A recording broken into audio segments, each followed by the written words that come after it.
What's up everyone? John Rettinger from TechnoBuffalo here with a hands-on demonstration of something I'm super excited to show you.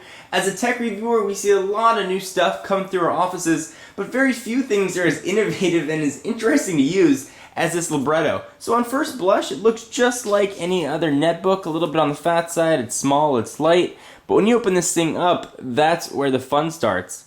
Check that out. Dual touchscreens. It looks like a giant Nintendo DS. Let me go ahead and power this guy on and run through some of the specs. So as soon as I opened up the Libretto, my geek alarms went off. I kept thinking, how cool is this? And then I started thinking more practically, how can you actually use this? I'm going to go ahead and show you. I'm going to power it on here. This is running a full version of Windows 7. It is the starter version, but you can upgrade it to home or business professional, whatever you would like. It does have a Pentium chip in it. It's actually a 1.2 gigahertz dual core Pentium U5400. It's packing 2 gigs of DDR3 RAM. It's got a 62 gig serial ATA hard drive, as well as an expansion card slot right there on the top for micro SD, so you can expand the storage space. This guy's booting up, and it does boot up rather quickly. So you have a full Pentium processor, so you're going to get much better than netbook performance. And I'll show you guys when it comes to view Flash content and streaming video. So here we are. This is Windows 7. Looks a little strange asking me to update Adobe Flash. We'll go ahead and leave that for just a minute. Let me go ahead and walk you through it. When I saw this thing, I understood the top panel. Okay, it's touchscreen, Windows 7. It's kind of just like a small tablet on top. What the heck's going on with the bottom? Let me go ahead and show you what we have here with the bottom, because this thing does all kinds of stuff that I had never seen a laptop do before. So go ahead and tap it and open it up. So you have these things here called boards. You can go and scroll through and have a ton of different boards down here. You can add notes. You can go ahead and make your own board and add shortcuts for games and things like that. But what interested me most was, how was I going to input text on something like this? Well, there actually is a keyboard. If you go ahead and tap that button on the left, that pulls up a very full tactile feedback keyboard, and typing is actually not that bad on this. And you get a few keyboard options. You got sort of a larger one right there. I'll go ahead and bring that back. So you get sort of a larger keyboard. You can go ahead and make that even bigger. Go ahead and shrink it if you want sort of some more number options. You can also split it, which is a little bit weird, and it'll show part of the screen. And that'll be useful, and I'll show you in a minute when you actually turn this guy on its side and look at it like a book, similar to what we saw with the old Microsoft Courier, or what would have been the Courier. There's another split keyboard, just a number pad, and then back to the keyboard. So Windows 7 is certainly optimized for touch, but it's very awkward to go ahead and sort of touch around here on one of these dual 7-inch capacitive screens, which I should say have a resolution of 1224 by 600. So you're not looking at the highest resolution here in the world, but it will get the job done. That's actually a resolution of 124 by 600. So the bottom screen here turns off, and you just can pretty much use the computer as you'd like. Let's talk about navigation first. Certainly you can go ahead and use your finger and poke around on these small icons and go where you want to go. If you want to check out control panels, you can go ahead and do that. It's a little bit cumbersome because the screen is so small. Well, actually, Toshiba's included something that makes this really handy. There's a button in the bottom right-hand corner that opens up what looks like a full trackpad. You can go and navigate now nice and easily. Now, Toshiba made this knowing they weren't going to get a huge adoption rate. It was actually just made it because they could to sort of show innovation and celebrate their 25th anniversary. This is going to set you back just about $1,100–1,200 bucks, so it's not a cheap proposition. And they made just a very limited supply, so it's sort of a while supplies last kind of thing. So if you're interested in getting one, you probably should go ahead and jump on it. So as you go ahead and use this virtual touchpad at the bottom, you actually get haptic feedback as you go over menu options. And I found navigating to be extremely easy while using this. I'll go and remind me later here for Flash. It took me a while to actually find that touchpad option, but once I did, things worked very well. Alright, so let me go ahead and show you some of the performance things we got here. Let's go ahead and jump on into Windows Explorer. And this is a full computer, so don't be fooled in thinking this is a netbook, and you might because of its size. One interesting sort of feature while this page is loading up, the bottom of this stays very cool. The top part is actually where all the computer stuff are. So the top part's going to get very hot, and you're going to hear often a lot of fan noise. You can see there's a lot of fan vents there.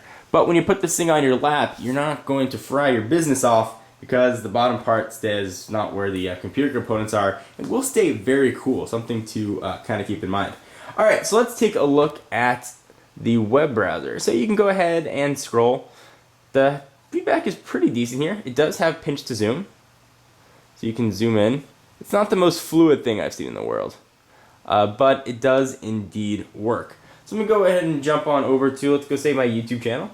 So I'll go ahead and navigate over there, and I will use the on-screen keyboard to type this. You can see how effective or ineffective it is. So now I want to move that trackpad out of the way, so I'm going to go ahead and minimize it. Now I can go ahead and just type like normal. So I can do www.youtube. You can tell it definitely could take some getting used to type on this thing. It's not awful, but you're not going to go ahead and write your novel and take this guy to Starbucks with you to do that, just sort of to keep in mind. So let's go ahead and jump right to YouTube, and we'll hit enter. And you saw that actually moved that touchpad up to the top. Kind of interesting.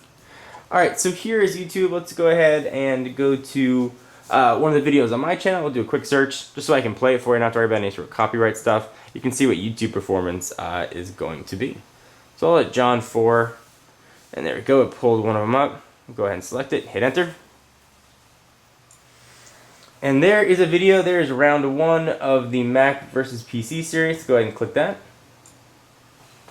And it'll play pretty smoothly. Playback is really nice. The speakers aren't necessarily overly loud, but it does work. Go ahead and see it playing. I got the volume here turned down, but it's very smooth, much smoother than general netbook performance. And Hulu, by the way, plays very well on this as well. So I'm looking for something to take on the road. This guy might actually work out quite well for you. So let me go ahead and close all this stuff. Let me bring back my touchpad. For some reason it's up there. And there's on a lot of these options, you'll have buttons to sort of move them down or move them up. You see those arrows down or arrows up. So that arrow down is going to push it down there. So let me go ahead and close this window here. Go ahead and see Matt talking. And let's talk about the form factor here. When I saw this form factor, first thing I thought of was games and books. And by calling it the Libretto, clearly they had one of those in mind. And there is a built-in e-reader in here, and supposedly you can use all open EPUB and PDF formats, although I've had a very hard time actually getting content over to the device. But there are some books on here. Let me go ahead and show you what we've got to work with. I should also mention that it does have an accelerometer, so you can turn it before you get into the book side of it, and it'll actually reorient itself using Windows 7 in this sort of bookish form factor. Wouldn't necessarily say it's the most user-friendly way to use a laptop, but you definitely can. If you want to sort of sit on a train or something, look at a website, have part of the website here and part of the website here, you definitely can. Or have 2 sites, one open on each side. So let me go ahead and show you that books, and we'll use it in this form factor.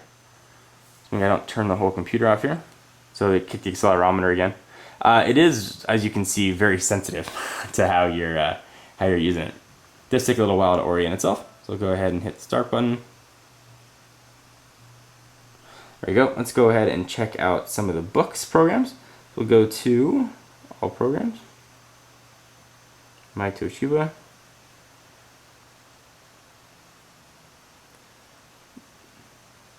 And there we have Toshiba Book Place, actually in the Toshiba folder. If I can click on it without using my fat thumb, which does not appear to be possible. That's definitely part of the issues with it. It's got Bluetooth, so if you want to use a Bluetooth keyboard or mouse, you definitely can. It's got 802.11b, and N built in here as well. Alright, so the book place is opened up. You can sort of see the reflective screen there.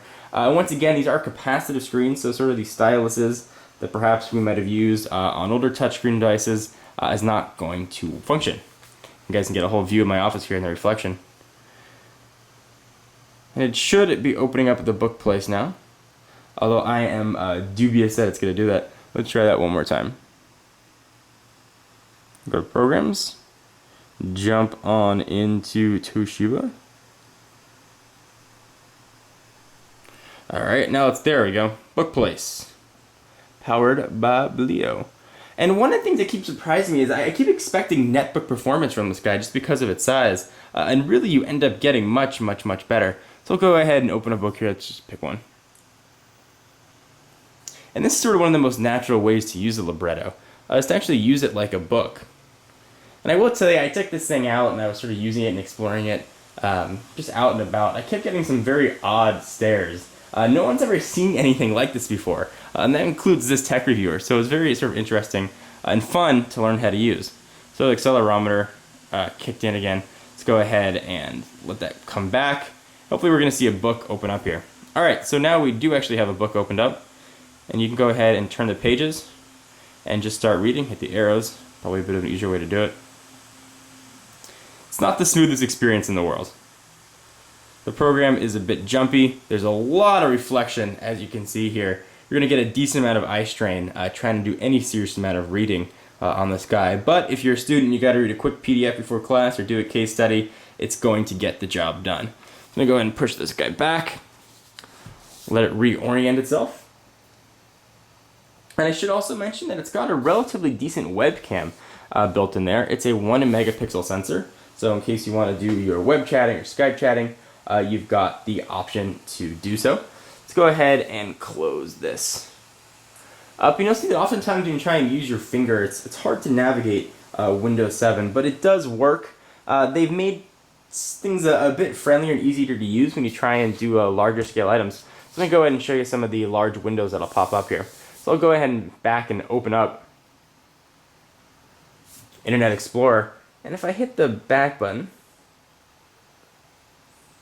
you get a whole bunch of options you can do to close or move to make things a bit easier and optimized for touch.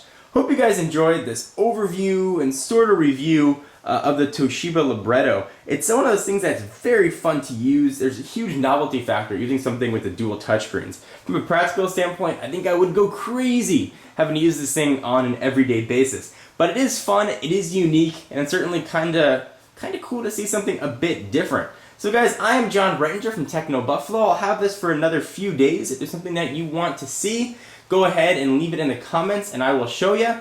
See you guys in the next video. Bye-bye.